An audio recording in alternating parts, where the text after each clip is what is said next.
Hello students. सो यहाँ पर हम एक बहुत इंपॉर्टेंट टॉपिक के साथ आए हैं, that is called the Avogadro's hypothesis. Avogadro's hypothesis को बनाने के लिए बहुत मेहनत की गई, बहुत साइंटिस्ट का योगदान था। एक स्टोरी से इस चीज़ को समझने की कोशिश करते हैं कि ये एवोगैड्रोस हाइपोथेसिस आखिरकार आई कहाँ से।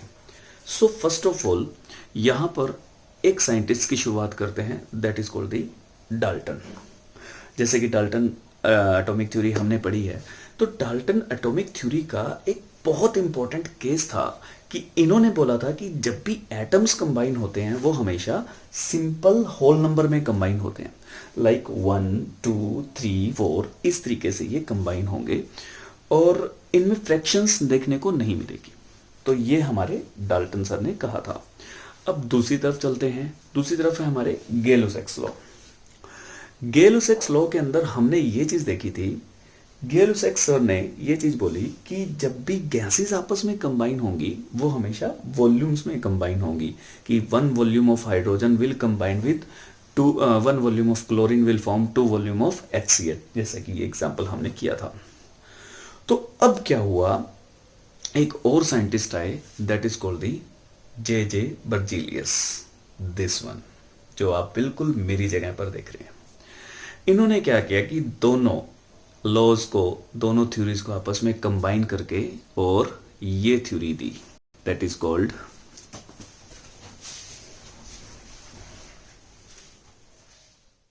here is the Berzelius hypothesis, which is the combination of both laws, that is Dalton and Gay-Lussac। तो अकॉर्डिंग टू दिस इन्होंने क्या किया कि वॉल्यूम एंड एटम्स के बीच में एक रिलेशनशिप सेट कर दी। Set the relationship between volume and atom. देखते हैं क्या है रिलेशनशिप। ये कहता है कि equal volume of all gases, यदि दो गैसेस हैं से ए एंड बी, दोनों का वॉल्यूम इक्वल है। इक्वल मतलब कि ये भी 1 वॉल्यूम पर है और ये भी कितना है, 1 वॉल्यूम पर है। Under similar condition of temperature and pressure, यदि मैं इनको दोनों को टेम्परेचर और प्रेशर की सिमिलर कंडीशन दे रहा हूं, equal contain equal number of atom, इनके नंबर ऑफ एटम्स भी आपस में क्या होंगे, इक्वल होंगे। लाइक ये भी n एटम्स होंगे, मान के चलते हैं कि n एटम। तो अगर इसके n एटम है, एक गैस के एक वॉल्यूम पर टेम्परेचर प्रेशर सेम है, तो इसका भी कितना रहेगा, n एटम ही रहेगा। यही वॉल्यूम और एटम के बीच में रिलेशनशिप था। Now volume means Dalton, or sorry volume means Gay Lussac's and atoms means Dalton.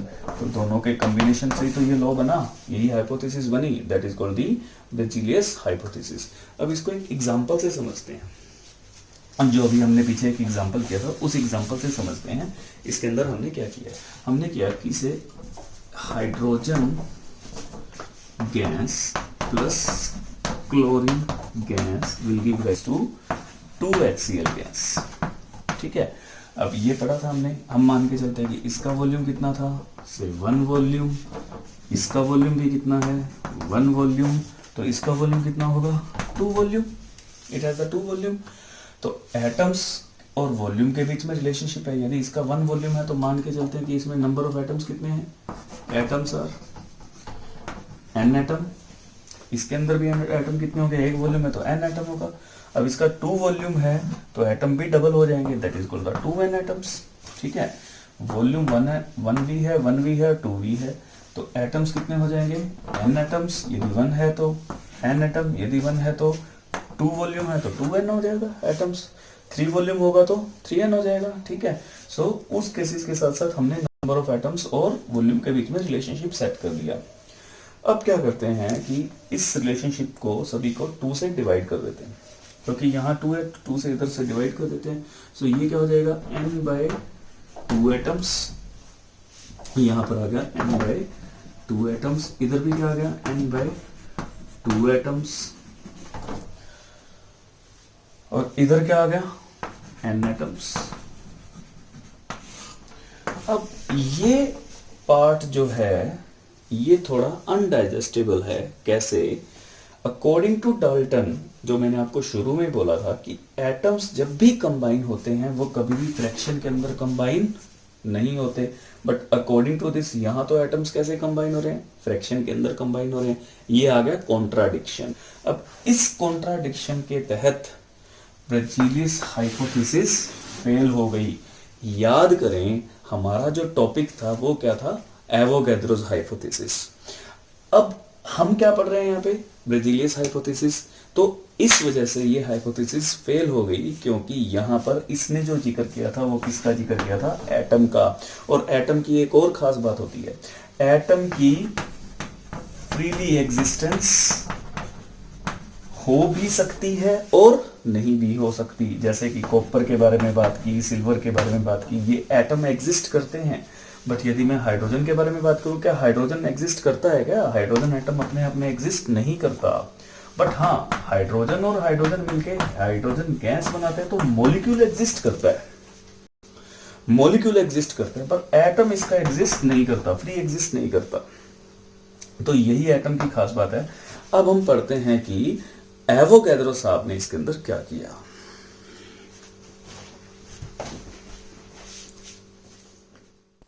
So here is the Avogadro's hypothesis. Avogadro's hypothesis Berzelius hypothesis से बहुत मिलती जुलती है, बट क्योंकि ब्रेजिलियस हाइपोथेसिस फेल हो गई तो इसी के अंदर कुछ एक चेंजेस किया गया। चेंजेस क्या किया गया, जैसा कि मैं आपको बता रहा हूँ, एवोगैड्रोस हाइपोथेसिस ने बहुत रिसर्च करने के बाद ये सॉल्यूशन निकाला कि equal volume of all gases under condition of temperature and pressure, similar condition of temperature and pressure, contain equal number of not atom, equal number of molecule. As I told you कि molecule की independent existence होती है, molecule freely exist कर सकते हैं, हर condition में freely exist करेंगे, but atom के साथ ऐसा नहीं है। सो इसी वजह से तो ये चीज पिछली ब्रेजिलियस वाली जो पार्ट था वो फेल हो गया था। तो ड्यू टू दिस रीजन यहाँ पर ब्रेजिलियस हाइपोथेसिस जब फेल हुई तो एवोगैड्रोस हाइपोथेसिस आई, और इन्हीं के बेसिस पर ये बहुत इंपॉर्टेंट केस रखा गया, that is the Avogadro's hypothesis. Equal volume of all gases under similar condition of temperature and pressure contain equal number of molecule not atom. So अब इस चीज को जब एटम्स के साथ रिप्लेस कर दिया गया मॉलिक्यूल में, तो वो हाफ जो एटम वाला केस था नाउ हाफ मॉलिक्यूल का केस बना। तो उसको हम देखते हैं कि कैसे, जैसे कि हमने बात की H2 plus Cl2 will give rise to HCl two HCl। ये क्या था, 1 वॉल्यूम, ये क्या था 1 वॉल्यूम, ये क्या था 2 वॉल्यूम। और यहाँ पर हमने n एटम्स की बात की थी, now we will talk about the n molecules. यहाँ पर किसकी बात की, n मॉलिक्यूल्स, और यहाँ पर कितने आ जाएंगे 2n मॉलिक्यूल्स। और जब हम इसको 2 से डिवाइड करेंगे तो that will be n/2 molecule, it is also n/2 molecule, और ये क्या आ जाएगा n मॉलिक्यूल। तो ये चीज तो पॉसिबल है, molecule can be n/2, molecule तो n/2 पॉसिबल है। So due to this reason ये हाइपोथेसिस काम कर गई और इस हाइपोथेसिस अप्रूव हो गया। सो दैट्स व्हाई जो हमारे स्टार्टिंग में चला था वो यही चला था, एवोगैड्रोस हाइपोथेसिस। एवोगैड्रोस हाइपोथेसिस तक पहुंचने के लिए 3 साइंटिस्ट ने अपनी जी तोड़ मेहनत की, और अल्टीमेटली जो आज की डेट में हम पढ़ रहे हैं वो क्या पढ़ रहे हैं, एवोगैड्रोस हाइपोथेसिस। तो अब हम करेंगे इसकी application, that is very important. So Avogadro's hypothesis.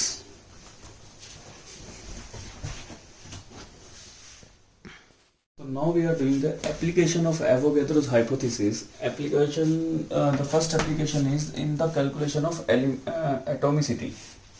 Calculation of atomicity. Atomicity of elementary gases. So what is atomicity? Atomicity क्या होती है? Atomicity होती है कि किसी भी एलिमेंट्री सब्सटेंस के अंदर, एलिमेंट्री मतलब एलिमेंट्री जैसे सब्सटेंस, यहाँ गैसेस जो हम यूज कर रहे हैं, कि how many number of atoms it contain, कि how many number of atoms contain in it, contain in it. So जैसे कि यहाँ पर ये बहुत इजी हो गया विद द हेल्प ऑफ, अभी हमने एटम और मॉलिक्यूल के बीच में फ़र्क देखा, तो एटम और मॉलिक्यूल के बीच में जब फ़र्क देखने से हमें ये चीज़ पता चल गई कि जैसे O2 है, O2 contain how many atoms, it contain 2 atoms, ठीक है। One molecule of oxygen gas contain 2 atoms of oxygen, oxygen के इसके पास कितने एटम थे, 2 एटम थे। सेम वे में one molecule of ozone contain 3 atom of oxygen.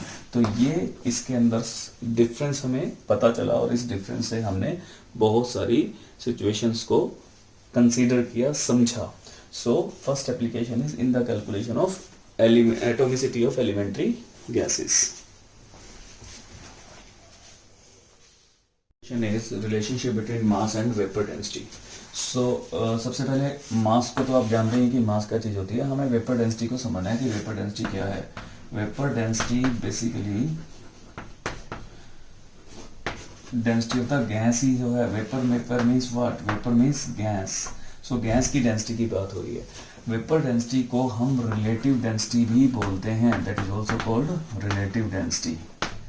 Relative density का मतलब क्या है, कंपेरिजन, कंपेयर विथ, कंपेयर, ठीक है। रिलेटिव कि इसके रिलेशन में कितना ज़्यादा या कितना कम। जैसे कि हम नॉर्मली बात करते थे वाटर को लेके कि यदि किसी की डेंसिटी वाटर से कम है या वाटर से ज़्यादा है तो हम उसी के बेसिस पर ये बताते थे कि वो वाटर के अंदर सिंक हो जाएगा या वाटर के ऊपर फ्लोट करता रहेगा। तो वो पोर्शन में हम रिलेटिव डेंसिटी का इस्तेमाल करते थे। तो यहाँ वाटर का इस्तेमाल नहीं करेंगे, गैसेस के तौर पे हम किस गैस को कंसिडर करते हैं, स्टैंडर्डाइज मानते हैं, हाइड्रोजन गैस को। सो यदि किसी भी गैस की मुझे वेपर डेंसिटी निकालनी है या रिलेटिव डेंसिटी निकालनी है तो मुझे उसकी डेंसिटी को किसके साथ कंपेयर करना है, हाइड्रोजन की डेंसिटी से कंपेयर कर दो। तो क्या हो जाएगा, वेपर डेंसिटी ऑफ गैस किसके इक्वल हो जाएगी, density of gas divided by density of hydrogen gas, ठीक है। हाइड्रोजन गैस की डेंसिटी और उसकी डेंसिटी को कंपेयर कर दो, ये चीज हो जाएगी। वी नो दैट डेंसिटी किसकी इक्वल होती है, density equal to mass by volume, ठीक है। तो यदि मैं मास इसका कोई भी गैस का जो मास है वो m1 लिख देते हैं, तो वॉल्यूम की कंडीशन यदि मैं दोनों तरफ सेम रखूं नीचे भी, ठीक है, तो हाइड्रोजन गैस का मास है ये किसी भी नंबर पार्ट पर, तो ये कट जाएगा, तो क्या रह जाएगा, अगर मैं इसको कंडीशन में चलूँ तो मास ऑफ गैस, क्योंकि डेंसिटी का फॉर्मूला मैंने लगा दिया मास by volume, mass by volume, तो वॉल्यूम से वॉल्यूम तो कट गया, इसको बोलते हैं standard temperature and pressure condition की बात होती है, एसटीपी, उसके ऊपर भी बात करेंगे। बट एक बार मान के चलो कि वॉल्यूम सेम है, तो वॉल्यूम जब सेम है तो मास की बात हो जाएगी, यानी कि डेंसिटी को सिर्फ हम किसके साथ कंपेयर कर रहे हैं, मासेस के साथ कंपेयर कर रहे हैं। So mass of gas divided by mass of hydrogen gas, तो ये किसके इक्वल हो जाएगा, mass of gas molecule divided by mass of hydrogen gas, ठीक है। तो यदि इसके n नंबर ऑफ पार्टिकल्स हैं, n नंबर ऑफ गैस के मॉलिक्यूल हैं, तो इसके भी कितने होंगे, n होंगे। तो यदि n की वैल्यू 1 पुट कर दो, if we are putting a value of n is 1, तो mass of 1 molecule of gas divided by mass of 1 molecule of hydrogen gas. तो 1 मॉलिक्यूल ऑफ हाइड्रोजन गैस का मास तो हमें पता है, दैट इज 2। कितना होता है, 2 होता है। तो कितना आंसर आ गया, मास of 1 molecule of gas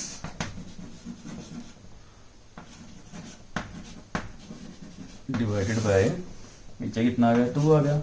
1 molecule of gas का मतलब क्या हो गया, मोलर मास, यही तो होता है मोलर मास की, उसका मॉलिक्यूल का मास क्या है, that is the molar mass divided by 2, molar mass of किसका, गैस का, दैट इज डिवाइडेड बाय 2। किसके साथ चल रहे थे हम, वेपर डेंसिटी के, तो ये क्या आ गया, इक्वल टू वेपर डेंसिटी, ठीक है।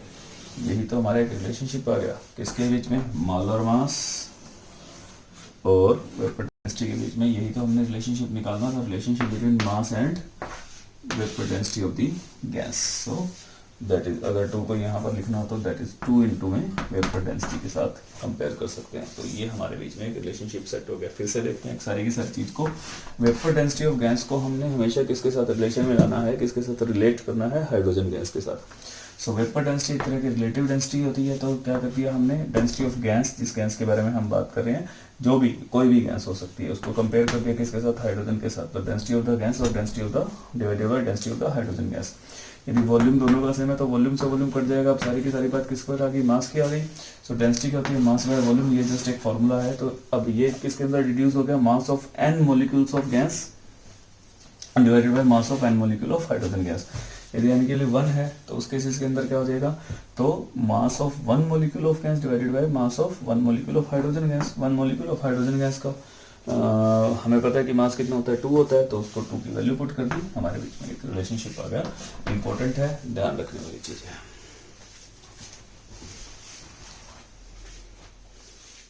Next is to find the relationship between mass and volume of gas. Mass और वॉल्यूम के बीच में निकालना। जो हमने प्रीवियसली किया था वो निकाला था मास और रिलेटिव डेंसिटी के बीच में। अब हम करने जा रहे हैं कि मास और वॉल्यूम के बीच में।